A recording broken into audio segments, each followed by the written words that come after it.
Introducing Creative Cuts Zero Waste Embroidered Motifs Die Set.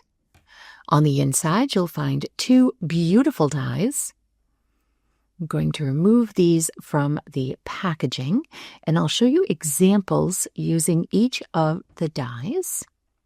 So the first die that we're going to begin with is this die right here, the tall, skinny one out of the two. And with this die, you can put it onto a piece of cardstock and it will cut just the internal pieces out.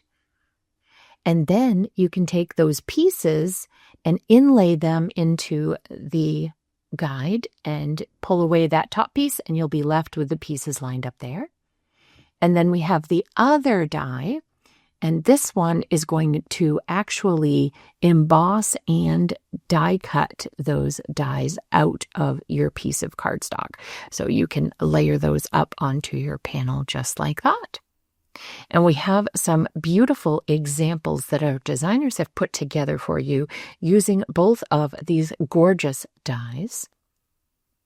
If you'd like to find out more about Creative Cuts Zero Waste Embroidered Motifs or other available products, please visit us at altenew.com. Hello there! Did that video just spark your creativity? And do you want more project ideas and inspiration videos too? Well, if you do, please make sure that you subscribe to the Altenew YouTube channel. Also, make sure that you do click that notification bell so you don't miss a video. Thanks so much for watching. Bye-bye.